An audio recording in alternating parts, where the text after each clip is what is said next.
Welcome to Summit Academy. July 2024 environment current affairs ಅನ್ನ ಈ ವಿಡಿಯೋದಲ್ಲಿ ಹಾಕಿದ್ದೀವಿ. ಇದೇ ರೀತಿಯಾದ ವಿಡಿಯೋಗಳಿಗೆ please do subscribe to our channel. Let us start.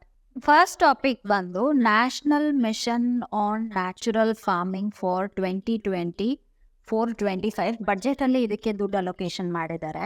So national mission on natural farming ಅನ್ನೋಂಥದ್ದು ಏನು ಅಂತ ಹೇಳಿದ್ರೆ, ಮುಂಚೆ ಭಾರತೀಯ ಪ್ರಾಕೃತಿಕ ಕೃಷಿ ಪದ್ಧತಿ ಅಂತ ಇತ್ತು.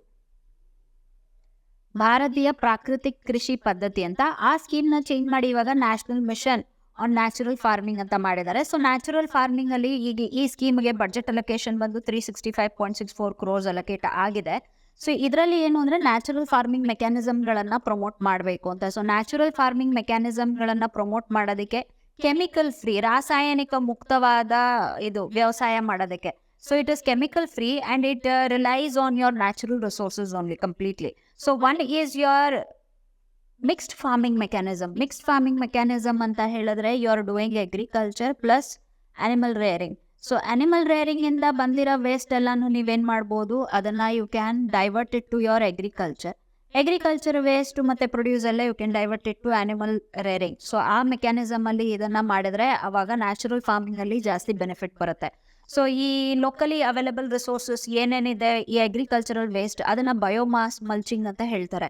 ಸೊ ಹುಲ್ಲು ಎಲ್ಲಾನು ಹಾಕ್ಬಿಟ್ಟು ಆ ಭೂಮಿನ ಮುಚ್ಚೋದ್ರಿಂದ ಅವಾಗ ವಾಟರ್ ಇವ್ಯಾಪರೇಷನ್ ಕಮ್ಮಿ ಆಗುತ್ತೆ, ನೀರಿನಲ್ಲಿ ತೇವಾಂಶ ಅಲ್ಲೇ ಉಳ್ಕೊಳ್ಳುತ್ತೆ. ಇನ್ನೊಂದು ಅಡ್ವಾಂಟೇಜ್ ಏನು ಅಂದ್ರೆ weeds, it will control the growth of weeds. ಕಳೆ ಬೆಳೆಯೋದಿಲ್ಲ ಜಾಸ್ತಿ, ಸೊ ಅದನ್ನ ಕಂಟ್ರೋಲ್ ಮಾಡಕ್ಕೆ ಹೆಲ್ಪ್ ಆಗುತ್ತೆ. Next one is your Desi cow urine formulations. So Desi cow urine formulations ಜೊತೆಗೆ ಸ್ವಲ್ಪ ನೀಮು ಎಲ್ಲ ಮಿಕ್ಸ್ ಮಾಡಿ ಗಿಡಕ್ಕೆ ಸ್ಪ್ರೇ ಮಾಡಿದ್ರೆ ಔಷಧಿ ಹೊಡಿಯೋದು ಬೇಕಾಗೋದಿಲ್ಲ. Insecticide and pesticide or insect repellent ಆಗಿ it will work when you mix it with other things and then spray it on the plants. Next is your natural nutrient cycling. Natural nutrient cycling ಇದೆ ಈ ಬರ್ದಿದೀವಲ್ಲ. So ಈ mechanism ಅಲ್ಲಿ agricultural waste ಅನ್ನ animals ಹಾಕಿ, animal waste ಅನ್ನ ತೆಗೆದು ಇದಕ್ಕೆ ಹಾಕಿದ್ರೆ ಗಿಡಕ್ಕೆ, ಆವಾಗ ಗಿಡಗಳು ಚೆನ್ನಾಗಿ ಬರ್ತವೆ. ಅದ್ರ ಜೊತೆಗೆ you can do vermi compost and you can do biomass composting also. So agricultural waste ಬಂದಿದ್ದನ್ನ ಕೊಳಸಿ ಅದನ್ನು ಕೂಡ ಆರ್ಗ್ಯಾನಿಕ್ ಗೊಬ್ಬರ ಆಗಿ ಹಾಕ್ಬೋದು ಅದನ್ನ. ಸೊ ಹಾಕಿದಾಗ ನಿಮ್ಗೆ ನ್ಯಾಚುರಲ್ ಫಾರ್ಮಿಂಗ್ ಮೆಕ್ಯಾನಿಸಮ್ ಅಲ್ಲಿ ಔಟ್ಪುಟ್ ಜಾಸ್ತಿ ಬರುತ್ತೆ, ಪ್ಲಸ್ ಕಾಸ್ಟ್, ಇನ್ಪುಟ್ ಕಾಸ್ಟ್ ಕೂಡ ಕಮ್ಮಿ ಆಗುತ್ತೆ, ಜಾಸ್ತಿ ಹೆಲ್ದಿ ಆಗಿರುತ್ತೆ. So this mechanism of natural farming was introduced by Japanese. Japan ನಲ್ಲಿ ಇದನ್ನ ಮೊದಲು ಪ್ರಾರಂಭ ಮಾಡಿದ್ದು. ಸೊ ಜಪಾನ್ ನಲ್ಲಿ ಮಸನೋಬು ಫುಕೋಕಾ ಅನ್ನೋರು ಇದನ್ನ ಫಸ್ಟ್ ಸ್ಟಾರ್ಟ್ ಮಾಡಿದ್ದು. ಸೊ ಅವರಿಂದ ಎಲ್ಲರಿಗೂ ಇದು ಪರಿಚಯ ಆಯ್ತು. ಅದೇ ರೀತಿ ಇಂಡಿಯಾದಲ್ಲೂ ಒಂದು ಮೆಕ್ಯಾನಿಸಮ್ ಇದೆ, that is your zero budget natural farming. So started by Subhash Palekar. So ಇದರಲ್ಲಿ ಏನಾಗ್ತದೆ, you have to purchase high yield variety seeds, then you have to purchase fertilisers and you have to also give irrigation and you have to purchase pesticides. So ಈಗ ಫಾರ್ಮರ್ಗಳು, ರೈತರು ಏನಾದರೂ ಒಂದು agricultural activity ಮಾಡ್ತಾರೆ ಅಂದ್ರೆ ಅದಕ್ಕೆ ಬೀಜ ಪರ್ಚೇಸ್ ಮಾಡಬೇಕು, ಆಮೇಲಿಂದ ಅದಕ್ಕೆ ನೀರಾವರಿ, ರಾಸಾಯನಿಕ ಗೊಬ್ಬರ ಮತ್ತೆ ಅದಕ್ಕೆ ಔಷಧಿಗಳನ್ನ ಪರ್ಚೇಸ್ ಮಾಡಬೇಕು. ಇನ್ಪುಟ್ ಕಾಸ್ಟ್ ತುಂಬಾ ಜಾಸ್ತಿ ಆದಾಗ ಏನಾಗುತ್ತೆ, ಫಾರ್ಮರ್ ಸೂಸೈಡ್ ರೇಟ್ ಇನ್ಕ್ರೀಸ್ ಆಗುತ್ತೆ. ಸೊ ಇನ್ಪುಟ್ ಕಾಸ್ಟ್ ಅನ್ನ ಕಮ್ಮಿ ಮಾಡೋದಕ್ಕೆ ಅಂತ ಹೇಳಿ ಝೀರೋ ಬಜೆಟ್ ನ್ಯಾಚುರಲ್ ಫಾರ್ಮಿಂಗ್ ನಮ್ಮ ಹತ್ರ ಏನಿದೆ ಅದರಲ್ಲೇ ನಾವು ಅಗ್ರಿಕಲ್ಚರಲ್ ಆಕ್ಟಿವಿಟಿ ಮಾಡೋದು, ಎಷ್ಟಿದೆ ಅಷ್ಟರಲ್ಲಿ. ಸೊ ಲಾಸ್ಟ್ ಟೈಮ್ ಇಳುವರಿ ಬಂದಿರೋ ಬೀಜಗಳನ್ನೇ ಉಳಿಸ್ಕೊಂಡಿರ್ತಾರೆ, ಅದರಲ್ಲೇನೆ ಈ ಟೈಮು ಕೂಡ ಅವರು ಪ್ರಮೋಟ್ ಮಾಡ್ತಾರೆ. So whatever is available from the last time harvest seeds, so best quality out of it only is picked up and they start agriculture with that. Organic manure is used, so alle ಏನೇನು ಗೊಬ್ಬರ ಇರುತ್ತೆ ಅದನ್ನೇ ಹಾಕೋತಾರೆ. And they use some locally produced pesticides with natural elements like neem etc. So this reduces the input cost and whatever the farmer gets is the output that is considered to be profitable. So and it reduces your suicide rates also. So zero budget farming is zero cost of production of all the crops. So it is chemical free and it is more healthy. Idralli ivaga 4 main elements ಇದೆ. The first one is ಬೀಜಾಮೃತ. ಬೀಜ ಸುಮ್ಮನೆ ಹಾಕೋ ಬದ್ಲಿ ಆಗ ಕೆಲವು ಮೊಳಕೆನೆ ಬರೋದಿಲ್ಲ, ಅದು ಜರ್ಮಿನೇಷನ್ನೇ ಆಗಲ್ಲ.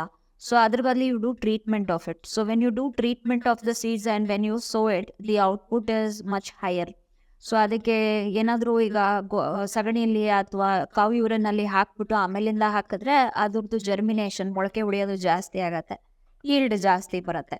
ನೆಕ್ಸ್ಟ್ ಸ್ಟೆಪ್ ಇಸ್ ಯುವರ್ ಜೀವಾಮೃತ. ಜೀವಾಮೃತ ಅಂತ ಹೇಳಿದ್ರೆ ಈ ಕೌ ಯೂರಿನ್, ಕೌ ಡಂಗು, ಆಮೇಲೆ ಅದ್ರ ಜೊತೆಗೆ ಬೆಲ್ಲ, ಜಾಗರಿ, ಆಮೇಲೆ ಇನ್ನೇನಾದ್ರೂ ಉಳಿದಿರೋ ಹಿಟ್ಟುಗಳು, ಕಾಳುಗಳೆಲ್ಲ ಇದ್ರೆ ಅದನ್ನೆಲ್ಲ ಹಾಕ್ಬಿಟ್ಟು ಅದನ್ನ ದೆಲ್ಲ ಫರ್ಮೆಂಟೆಡ್ ಕೊಳೆಯಕ್ಕೆ ಬಿಟ್ಬಿಡ್ತಾರೆ. ಆಮೇಲೆ ಅದ್ರ ಜೊತೆಗೆ ಒಳ್ಳೆ ಗುಣಮಟ್ಟ ಮಣ್ಣನ್ನ ಹಾಕ್ತಾರೆ. So new soil which is uncontaminated, that soil is put in to the mixture. That soil is then put on the agricultural fields. ಅದನ್ನ ಜಮೀನಿನ ಮೇಲೆ ಆ ಮಣ್ಣನ್ನ ಹಾಕ್ತಾ ಬರ್ತಾರೆ. ಸೊ ಈ ಮಣ್ಣಲ್ಲಿ ಇವಾಗ ಫರ್ಟಿಲಿಟಿ ಜಾಸ್ತಿ ಇರುತ್ತೆ, ಅದೆಲ್ಲ ಅಬ್ಸಾರ್ಬ್ ಮಾಡ್ಕೊಂಡಿರುತ್ತೆ. ಈ ಫರ್ಮೆಂಟೇಷನ್ ಆದಾಗ ನ್ಯೂಟ್ರಿಯೆಂಟ್ಸ್ನ ಮಣ್ಣು ಅಬ್ಸಾರ್ಬ್ ಮಾಡ್ಕೊಂಡಿರುತ್ತೆ. ಸೊ ಆ ಮಣ್ಣು ಆವಾಗ ಅದನ್ನ ನಿಧಾನವಾಗಿ ಗಿಡದ ಬೇರಿಗೆ ಕೊಡುತ್ತೆ. ಗಿಡ ಅದನ್ನ ಎಳ್ಕೊಂಡು ಗಿಡ ಚೆನ್ನಾಗಿ ಬೆಳೆಯುತ್ತೆ.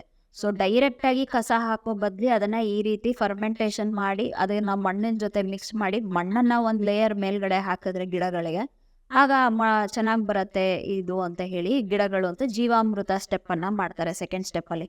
Third step is your Acchadana or your mulching. So soil conservation, ಮಾಯಿಶ್ಚರಿಗೆ ಏನ್ ನಾವು ಇದು ಹಾಕಿದೀವಿ ಆ ಮಾಯಿಶ್ಚರ್ ಕನ್ಸರ್ವೇಷನ್ ತುಂಬಾ ಇಂಪಾರ್ಟೆಂಟ್. ಇರಿಗೇಷನ್ಗೆನೆ ತುಂಬಾ ಕಷ್ಟ ಆಗುತ್ತೆ. So throughout the year ಅವರು ಅಗ್ರಿಕಲ್ಚರಲ್ ಆಕ್ಟಿವಿಟಿ ಮಾಡ್ಬೇಕು ಅಂದ್ರೆ ಸ್ವಲ್ಪ ಮಲ್ಚಿಂಗ್ ಮಾಡಿದ್ರೆ ಜಮೀನಲ್ಲಿ ಎಲ್ಲೆಲ್ಲಿ ಗಿಡಗಳಿರೋದಿಲ್ಲ, ಸೊ ಇಲ್ಲೊಂದ್ ಗಿಡ ಇದ್ದು ಇಲ್ಲೊಂದ್ ಗಿಡ ಇದ್ರೆ ಮಧ್ಯದಲ್ಲಿ ಎಲ್ಲಿ ಉಳ್ಕೊಂಡಿರತ್ತೆ ನೆಲ, ಸಾಯಿಲ್ ಎಕ್ಸ್ಪೋಸ್ ಆಗಿರತ್ತೆ, ಅದ್ರ ಮೇಲೆ ಪುಟ್ ಅಗ್ರಿಕಲ್ಚರಲ್ ವೇಸ್ಟ್, ಹುಲ್ಲುಗಿಲ್ಲು ಒಣಗಿರೋಂಥದ್ದು ಅದೇನಿರುತ್ತೆ ಅದನ್ನ ಅಲ್ಲಿ ಹಾಕ್ತಾರೆ. ಕೆಲವು ಸತಿ ಪ್ಲಾಸ್ಟಿಕ್ ಕೂಡ ಹಾಕ್ತಾರೆ.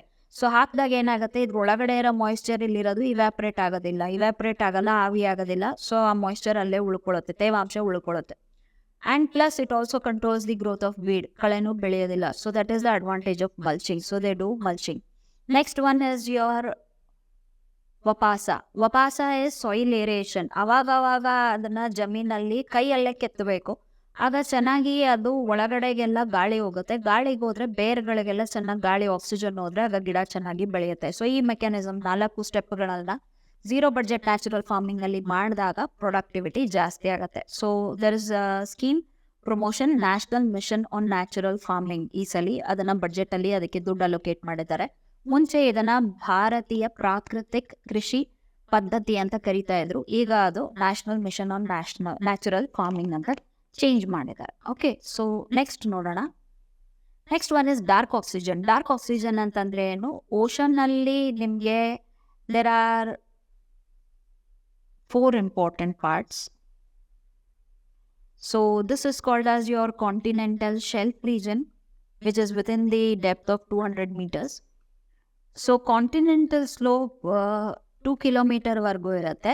4 kilometer to 6 kilometer ಇಲ್ಲಿ ಕೆಳಗಡೆ ಅಬಿಸ್ ರೀಜನ್ ಆಫ್ ದಿ ಓಷನ್ ಅಂತ ಹೇಳಿ ಕರಿತೀವಿ, ಅಥವಾ ಡೀಪ್ ಸಿ ಪ್ಲೇನ್ ಅಂತ ಕರಿತೀವಿ. ಸೊ ಡೀಪ್ ಸಿ ಪ್ಲೇನ್ ಬಂದು ನಿಮ್ಗೆ largest part of the ocean, ಅತ್ಯಂತ ದೊಡ್ಡ ಭಾಗ ಬಂದು ಈ ಅಬಿಸ್. ಸೊ ಈ ಅಬಿಸ್ 6 kilometer ವರ್ಗೂ ಇರುತ್ತೆ. 6 kilometer ಗಿಂತ ಜಾಸ್ತಿ ಇದ್ದಾಗ it is ocean trench. So ಈ ಡಾರ್ಕ್ ಆಕ್ಸಿಜನ್ ಅನ್ನೋದು ಈ ಅಬಿಸ್ ರೀಜನ್ ಇಂದ 4 to 6 kilometer ಡೆಪ್ತ್ ಅಲ್ಲಿ ಉತ್ಪತ್ತಿ ಆಗ್ತಾ ಇದೆ. ಫೋಟೋಸಿಂಥಸಿಸ್ ಅಲ್ಲ ಇದು, ಯಾಕಂದ್ರೆ ಅಲ್ಗೆ ಇರೋದೇ ಬರೀ 200 ಮೀಟರ್ ವರ್ಗೂ, ಇಲ್ಲಿವರೆಗೂ ಮಾತ್ರ ಸನ್ಲೈಟ್ ಬರುತ್ತೆ. ಸೊ 200 ಮೀಟರ್ ವರ್ಗೂ ಮಾತ್ರ ನಿಮ್ಗೆ ಅಲ್ಗೆ ಕಾಣಿಸ್ಕೊಳ್ಳುತ್ತೆ.